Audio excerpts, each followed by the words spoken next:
Highway पे rush नहीं है ज्यादा, कि मतलब ऐसा नहीं कि बार बार ओवरटेक कर रहे हो आप। तो भाई मैंने इसमें 25 की भी निकाली हुई। 25 की पेट्रोल वाली। अगर गाड़ी धूप में खड़ी है 4 घंटे से ऊपर, आपने ऐसे ही छोड़ दी बाहर, पेड़ के नीचे नहीं लगाई, तो इसके जो प्लास्टिक के जो पार्ट है वो थोड़े लचीले हो जाएंगे बिल्कुल ही। पेंट क्वालिटी और बेटर हो सकती थी, पेंट की जो थिकनेस है वो और बेटर हो सकती थी। सीएनजी में तो मैंने देखा है भाई, चला के बहुत गंदी तरीके से दबती है, पंच एकदम से ऐसा लगता है कि बस ये दम तोड़ गई भाई, घुटने टेक दिए। कोई सी भी ब्रांड की गाड़ी हो, अगर एक बार बाहर खुल गई, कितना ही बढ़िया मैकेनिक हो भाई, आवाज करेगी 1-2 साल में। 3XO से ज्यादा बूट स्पेस है, और क्या लो। इसको हटा दूं ना तो उससे और मतलब नेक्सॉन के बराबर ही मान लो, 19-20 का फर्क है। हाँ जी दोस्तों, क्या हाल है? उम्मीद करता हूँ आप सब लोग ठीक होंगे। इस गाड़ी का एक बार कंसोल चेक करो आप लोग मुझे बताओगे कौन सी गाड़ी देखने में लग रही है नहीं ऐसा कि नेक्सॉन आती थी ऑलमोस्ट सेम, बट ये जो एसी वेंट्स का जो कंसोल है ये थोड़ा बहुत इसमें चेंज होगा। तो यार मैं बता ही देता हूँ, वैसे भी आपको पता ही है थंबनेल से, टाटा पंच है भाई। ये टाटा पंच का एडवेंचर कौन सा वेरियंट है भाई? भाई ये एडवेंचर प्लस एस वेरिएंट है। एडवेंचर प्लस भाई, इसको ऑन करते हैं भाई। वेलकम ऑन माय चैनल, ठीक है। तो अब ये गाड़ी अपने पास आई है, ये है पेट्रोल में। आज इस गाड़ी का पूरा एक रिव्यू ले लेंगे हम, क्योंकि ना बताओ मैं इस गाड़ी का रिव्यू क्यों भी ले रहा हूँ भाई। एक तो बाहर आ जाओ, बाहर खड़े होकर बात करते हैं, क्योंकि भाई आज के दिन ना जब बजट सेगमेंट की बात आती है ना, एक पर्टिकुलर हम सेगमेंट को सेलेक्ट कर लेते हैं कि भाई हमें इस बजट में कोई भी गाड़ी लेनी है, तो हम ना कंफ्यूज बहुत हो जाते हैं, और कंफ्यूजन के चक्कर में हम कोई ना कोई ऐसा गलत डिसीजन ले लेते हैं, खासकर जब कोई बंदा फर्स्ट टाइम कोई भी गाड़ी परचेज करने वाला होता है, ठीक है। अब इस बजट सेगमेंट की एक बार मैं बात करता हूँ, ये इसका सबसे बेस मॉडल है, 6.5 लाख के आसपास उसका एक शोरूम है ऑलमोस्ट, और टॉप मॉडल तो ये भी 13 लाख ऑन रोड के आसपास चली जाती होगी, 12-13 के हेर फेर में, ठीक है। फिर भी इस सेगमेंट में कौन कौन सी गाड़ी आ जाती है, मोटा मोटा बात करते हैं। एक तो इनकी खुद की नेक्सॉन भी इसी बीच में सेट हो जाती है, कोई सा ना कोई सा बेस मॉडल है ना, ब्रेजा भी सेट हो जाती है। इससे 1 लाख ऊपर डालो, हाँ, बेस आ जाएगा, इससे ऊपर वाली सेगमेंट की गाड़ी होगा आपको, है ना। स्विफ्ट होगी है, और कौन से इग्निस भी आ जाती है उनकी, मारुति में ही। हाँ, एक एक्स्ट्रा हो गई है, बिल्कुल। तो इतनी सारी गाड़ियां हैं, तो भाई कंफ्यूजन होने की जरूरत नहीं है, क्योंकि भाई जो इस गाड़ी को ओन करते हैं ना, वो काफी क्लियर माइंड सेट है उनका कि भाई हमने पंच लेनी थी तो क्यों ही लेनी थी। अब आप लोग ये देखोगे ना, पंच लेते के साथ, पंच का नाम आते हैं, आपके मन में एक ही बात आती है कि बेस मॉडल लिया होगा और सीएनजी लगी हुई गाड़ी होगी। नहीं भाई, ना तो इसमें कोई सीएनजी लगी हुई, ना ये बेस मॉडल है। इस कैमरा से लगा लो, कंपनी फिटेड जगह पे जो आता है वो वही है। पुश बटन स्टार्ट है। मोटा मोटा फीचर्स बात कर लेते हैं। रियर में भी वाइपर्स आप लोग देख पा रहे हो, ठीक है। और यहाँ से रिक्वेस्ट सेंसर देख रहे हो अगर, तो ये भी है इसमें। पूरा कंसोल सारा का सारा कंपनी फिटेड है, कुछ भी बाहर से अभी तक का इंटीरियर में ऐसा कुछ नहीं है ना, सिर्फ सीट कवर्स हैं शायद, सीट कवर और मैट्स हैं, मैट्स हैं, बाहर से कुछ भी नहीं है इसके अंदर, अंदर से। हाँ, अंदर से नहीं है कुछ। पुश बटन स्टार्ट हो गया है, स्टीयरिंग पे कुछ कंट्रोल्स हैं। ये हारमन कार्डन का इसमें म्यूजिक सिस्टम आता है। म्यूजिक की क्वालिटी कैसी है भाई इसकी? भाई म्यूजिक की क्वालिटी आप समझ लो, आपके पास कर्व है ना, हाँ, कर्व के जो नीचे वाले वेरिएंट है उसमें जो स्पीकर है ना, सेम वो इसमें दे रखे हैं। अच्छा, इसमें कितने स्पीकर का सेट है? इसमें टोटल 2 आगे 2 पीछे स्पीकर है, और 2 आगे ट्विटर है और 2 पीछे ट्विटर है, टोटल 8 हो गए। हाँ, इस तरीके से 8 हो गए। तो एक बार इसकी म्यूजिक क्वालिटी की भी चेक कर लेंगे भाई। अच्छा, अब बताओ भाई कौन सा वेरिएंट है, कितने रुपए में खरीदा और कब खरीदा और कितनी चला ली? भाई ये पेट्रोल में 1.2 लीटर रेवल्ट्रॉन एडवेंचर प्लस एस पंच है मेरी। ओके। और ये मैंने ली थी जनवरी में, ली थी 2025 में मैंने। और अभी तक मैंने 6000 के हेरफेर में चला दिए। मतलब ये मान के चले कि महीने में 1000 या 1000 से अंदर ही मेरी रनिंग है। मतलब ईवी ओनर्स के बराबर की रनिंग कर रहे हो आप इसमें पेट्रोल में। भाई पेट्रोल में टाटा पंच आपने क्या सोच के ले ली? इसकी एवरेज पता है कितनी कम होती है? चलो एवरेज की बात कर रहे हो तो पहले बात तो ये था कि मुझे बोल रहे थे कि घर वाले कि सीएनजी में देख लेते हैं। अब ये ऐसा ही भी नहीं है कि इसके अंदर की बूट स्पेस में कॉम्प्रोमाइज है, लेकिन टाटा इसमें डुअल सिलेंडर टैंक देती है, जिसमें बूट स्पेस भी मिल जाता है। हाँ, और सीएनजी में मिल जाती है। और बिना सीएनजी के भी इसका बूट स्पेस बस इतना ही फर्क होगा, थोड़ा सा गहरा हो जाएगा। 3XO से ज्यादा बूट स्पेस है, और क्या लो। इसको हटा दूं ना तो उससे और मतलब नेक्सॉन के बराबर ही मान लो, 19-20 का फर्क है। तो फिर ये अपने को कितने की पड़ी ऑन रोड? भाई ये 9 लाख हेयर फेयर में, मतलब 9 से थोड़ा सा ऊपर गई है। कुछ डिस्काउंट भी दे दिया था। भाई जब पंच का नाम आता है तो लोग बेस वेरिएंट लेते ही हैं भाई, ये सच्चाई है। हाँ, ये तो आपकी सच बात है कि लोगों को थोड़ा शौक होता है कि करोल बाग ले जाओ या अपने नियर बाई मॉडिफिकेशन करा लेंगे, बट मेरे को ये बिल्कुल भी पसंद नहीं है कि मेरी गाड़ी खुले। अच्छा। मेरा माइंड सेट मेरा ये था कि मेरे को चाहे मैं 2 लाख ऊपर पैसे डाल दूंगा, बट मेरे को बाहर अपनी गाड़ी नहीं खुलवानी, क्योंकि मेरे को पता है अगर एक बार गाड़ी खुल गई, अब ये मत, अब कुछ लोग ये बोलते हैं कि भाई टाटा की गाड़ी है तो खुल आवाज आएगी। कोई सी भी ब्रांड की गाड़ी हो, अगर एक बार बाहर खुल गई, कितना ही बढ़िया मैकेनिक हो भाई, आवाज करेगी 1-2 साल में। बस भाई आप तो इस चीज से बच गए। बिल्कुल। अच्छा, कुछ जैसे ये पार्ट मुझे बाहर का लग रहा है, बाहर का ये कंपनी से ही है? ये टाटा का नहीं है, लेकिन जो टाटा वाले इसको कोई जैसे बाहर का मैन्युफैक्चर, लोकल मैन्युफैक्चर हो गया, उससे बना लिया, अपनी मोहर लगा दी कि बेच रहे हैं। हाँ। तो ये मतलब लिया तो टाटा था, लेकिन इस पे भी डिस्काउंट दे दिया था जो सेल्समैन था। शार्क फिन आता ही है इसमें? ये कंपनी से है, रूफ रेल कंपनी से है। अच्छा। डोर वाइजर और ये जो क्या बोलते हैं मड फ्लैप्स, ये तो उसकी जो किट आती है ना एक्सेसरीज वाली। अब इसमें भी कुछ कैच है। क्या? कुछ सेल्समैन इन चीजों के भी पैसे लेते हैं, ऐड कर देते हैं, बट ये चीजें कुछ एक्सेसरीज होती है जो एक जब आप एक्स शोरूम वाला जो वो होता है कि आप प्राइस लिस्ट कोटेशन लेने जाते हो, तो उसके अंदर लिखी होती है कि भाई 15,000 रुपए की या 10,000 रुपए की ये किट इसके साथ आती है। और कई बार वो जैसे ऑफर वगैरह चलते हैं, उसके साथ कंपनी फ्री दे देती है। तो मतलब अगर कस्टमर को थोड़ा अवेयर होना पड़ेगा, वरना फिर आपका काट दिया जाएगा। बिल्कुल भाई। बहुत लोग कटवाते हैं। अच्छा भाई, एक बात बताओ, जब ये 9 लाख रुपए की पड़ेगी तो बेस मॉडल नेक्सॉन ले लेते यार, थोड़ी बड़ी गाड़ी दिखती। भाई बेस मॉडल तो नेक्सॉन ले लेता। सबसे पहली बात ये थी कि मेरे को अगर इससे ऊपर सेगमेंट की कोई सी भी गाड़ी लेनी है, चाहे नेक्सॉन सेगमेंट की लेनी है, चाहे हैरियर सफारी, मेरे को ऑटोमेटिक लेनी थी। ओके। दूसरा डीजल में लेनी थी। और ये ऑटोमेटिक है? ये ऑटोमेटिक नहीं है, इसमें ऑटोमेटिक नहीं आता, इसमें आता है AMT। AMT का मतलब झटके। मतलब अगर पता चलेगा है तो वो AMT में काटा ही मार देगा, वो AMT ले लेगा। अगर इसमें DCT हो, सेम अगर यही पेट्रोल हो, तो मैं ले लूंगा। इसमें 1.2 लीटर का 3 सिलेंडर इंजन आता है, जिसमें 86 bhp और 115 Nm टॉर्क, जो कि ऑन पेपर इस सेगमेंट में सबसे ज्यादा है। मतलब आपके अकॉर्डिंग ये गाड़ी कैपेबल है और कार से ज्यादा?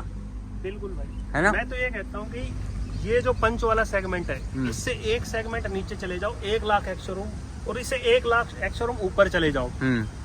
अगर इस गाड़ी को मैं उनसे कंपेयर करूं तो सिर्फ 19 और 20 का फर्क है। अच्छा। अगर NA इंजन की बात करूं, नेचुरली एस्पिरेटेड। हाँ।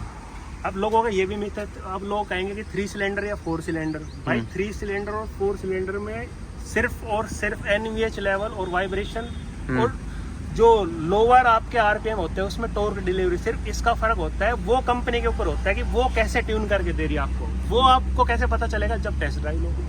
ओके, मतलब अगर अभी हम चलाएं, इसको चला ले, ठीक है, या फिर इस सेगमेंट में फ्रोंक्स आती है, उसको चला लो, उसको चला ले। एक फ्रोंक्स टर्बो भी आता है 1 लीटर। टर्बो को हटा देते हैं। तो नेचुरल एस्पिरेटेड की बात करते हैं, तो इसकी परफॉर्मेंस बढ़िया मिलेगी भाई। अब ये ऐसी बात नहीं है, हम चलाएंगे एक बार इस गाड़ी को और पर्सनली भी चेक करेंगे कि भाई क्या सीन है गाड़ी का चलने में। दबती तो नहीं है, छोटी गाड़ी है, पेट्रोल में है ये गाड़ी। CNG में तो मैंने देखा है भाई, चला के बहुत गंदी तरीके से दबती है। पंच एकदम से ऐसा लगता है कि बस ये दम तोड़ गई भाई, घुटने टेक दिए। अगर इस गाड़ी में 5 बंदे बैठे हैं, चाहे पेट्रोल हो चाहे CNG हो, EV की बात नहीं कर रहा भाई, 5 गाड़ी में अगर इसको आप ऐसे चलाओगे कि गियर डालू, पंजा क्लच छोड़ते एकदम से रेस्पॉन्स आएगी, सीट पे चिपकूं या झटका भी आए, वो नहीं है इस गाड़ी में। ये पहले ही बता देता हूँ, क्योंकि ये है NA इंजन। अब ये मत बोलना कि भाई 3 सिलेंडर है या ब्रेजा का भी 4 सिलेंडर है, या फिर आपकी स्विफ्ट आती है भाई, फिर वो उसमें बहुत सारी चीजें आती है कि भाई जो मारुति की जो पावर टू वेट रेशियो है वो टाटा से बढ़िया है। अब इसमें टाटा में जो USP है कि अब इसमें पावर टू वेट रेशियो उससे अलग है, इसके अपने फायदे हैं। वहां पे जो पावर टू वेट रेशियो है उसके अपने फायदे हैं। अब ये आपको डिसाइड करना है कि आपको किस फायदे, मतलब किस कंपनी की तरफ जाना है, कौन सा फायदा लेना है। मतलब भाई कुल मिला के ये कह रहे हैं कि भाई अपनी समझ आपके ऊपर डिपेंड करता है कि आपको भाई क्या चाहिए, ठीक है। अब भाई की जो समझ थी, भाई ने ये ले लिया। आपको ये वैल्यू फॉर मनी लगता है 9 लाख रुपए में पंच को लेना? भाई बिल्कुल वैल्यू फॉर मनी। ओके, एक तो भाई सही बात है, जो वैसे लगती है बाहर से छोटी गाड़ी, ये मेरी आंखों के सामने बिल्कुल कैमरा, बोनट का प्रॉपर व्यू है और फील हुआ ही नहीं कि मैं किसी छोटी गाड़ी में बैठा हूँ। एक तो अंदर से स्पेशियस है पूरी, ये नहीं है कि भाई और मैं भिड़के बैठे हूँ। बीच में हैंडरेस्ट भी आ गया, यहाँ 2 कप होल्डर्स भी है, जिसमें मेरे कार में नहीं है 2 कप होल्डर्स। ये कितना तो सामान पड़ा हुआ है यहाँ पे। और पीछे अगर सीट्स भी भाई एक बात बताऊं, पंच में क्या है, जैसे मैंने पर्सनली रिव्यू किया था, पंच ईवी का मैंने किया था, सेम ही है अंदर से बॉडी, तो वो तो बैटरी का फर्क हो जाता है, बैटरी और मोटर का। पीछे वाली जो सीट्स है ना, वो भाई थोड़ी सी मुझे किससे ज्यादा लगी मैं बताऊं, एक तो लगी मुझे सोनेट से बढ़िया लगी इसकी, और किससे ज्यादा थी, फ्रोंक्स से भी बेटर। फ्रोंक्स का तो स्पेसियस लेग रूम है भाई पीछे। भाई फ्रोंक्स में कल ही मैं गया था नेक्सा में, फ्रोंक्स देखी भाई, जैसे उस गाड़ी में बैठा ना सीट पे, मेरा मूड वहीं खराब हो गया भाई। ये धरती में बैठा दिया, आप कहने को उसमें 190 mm का ग्राउंड क्लियरेंस है, लेकिन आप सेडान वाली नहीं उसमें बैठोगे तो आपको सेडान ये तो भाई ने बात बहुत बढ़िया बोल दी कि 190 mm का है उसमें ग्राउंड क्लियरेंस, लेकिन जब आप बैठते हो ना तो बलिनो जैसी फील आती है कि भाई हम नीचे से बैठ के थोड़े से दब के बैठ के। मेरे पास खुद ग्लेंजा थी तो मुझे पता है। बुरा मत मानना ना, मैं तो बेची जाता है भाई नहीं, जैसे कोई आप व्यूअर्स कोई बुरा मान जाए। भाई कोई बुरा नहीं मानता, मैं तो बोलता हूँ, मैं तो बेची इसलिए वो। अच्छा देखो, अब इसको ना एक बार फटाफट चला के देखते हैं। तो भैया उठती कितने में है, और ये जो फीचर बाइक का है ना, ये अलग से यहाँ फोटो दिख रहा है, ये मैं अपने में भी देखूंगा। हारमन कार्डन का म्यूजिक सिस्टम है, बहुत सही लगा। ऊपर भाई सनरूफ भी है इस गाड़ी में, हाँ मतलब सारे फीचर्स ले लिए भाई ने इसमें। के बारे में पता ही नहीं है लोगों को, सच बताऊं तो ये गाड़ी मैंने पटौदी के हिमगिरी से ली है, टाटा से। सेल्समैन बोला कि मेरे कैरियर में ये वाला वेरिएंट पहली गाड़ी जब से लॉन्च हुई है। अच्छा भाई एक बार लेके चलते हैं गाड़ी को रोड पे। मैंने बताया ना, बस इस गाड़ी के साथ एक इशू बहुत बड़ा है, ये लोगों को लगता है पेट्रोल में ये कुछ भी माइलेज नहीं देगी। अच्छा भाई, इसमें जो माइलेज है ना, जो भाई को अभी मिल रही है, देखो मैं वैसे MID पे शो करता हूँ थोड़ा बहुत, ये अभी 12.6 किलोमीटर पर लीटर के हिसाब से दिखा रही है, और पेट्रोल में ये गाड़ी, ठीक है। तो 12.6 तो यार सिटी का है ये अभी। हाँ सिटी, मतलब जिस रास्ते से मैं अभी आया हूँ घर से, वो जिसमें बहुत ज्यादा ट्रैफिक भी था, रोड भी बहुत खराब थे, अच्छी खासी ऑफ रोडिंग भी हो गई थी, और थोड़ा बढ़िया रोड भी आया था। तो उस हिसाब से पेट्रोल में आप ये मान के चलो, खूब बुरा से बुरा ट्रैफिक है तो 11, और थोड़ा ठीक ठाक है तो बढ़ती चली जाएगी 1-1 किलोमीटर। मतलब आपको नॉर्मल सिटी में आप 11 से लेके 14 के बीच में पकड़ के चलो। सिटी में चलो, बीच का हमने 12 मान लिया, 12 मान लिया। और हाईवे पे कितनी देगी फिर भाई? अगर हाईवे पे रश नहीं है ज्यादा, कि मतलब ऐसा नहीं कि बार बार ओवरटेक कर रहे हो आप, तो भाई मैंने इसमें 25 की भी निकाली हुई। 25 की पेट्रोल वाली MID पे शायद स्क्रीनशॉट अगर मैं पड़े होंगे तो मैं आपको दिखा दूंगा, 25 की भी निकाली हुई। तो ऐसा है, मैं जैसे जिस हिसाब से मैं ड्राइव करता हूँ ना अपनी गाड़ी में, जब मुझे रेंज निकालनी हो तो मैं 80 तक ही चलाऊंगा। इवन मैं 80 भी पूरा कई बार टच भी नहीं होने देता पंजे को।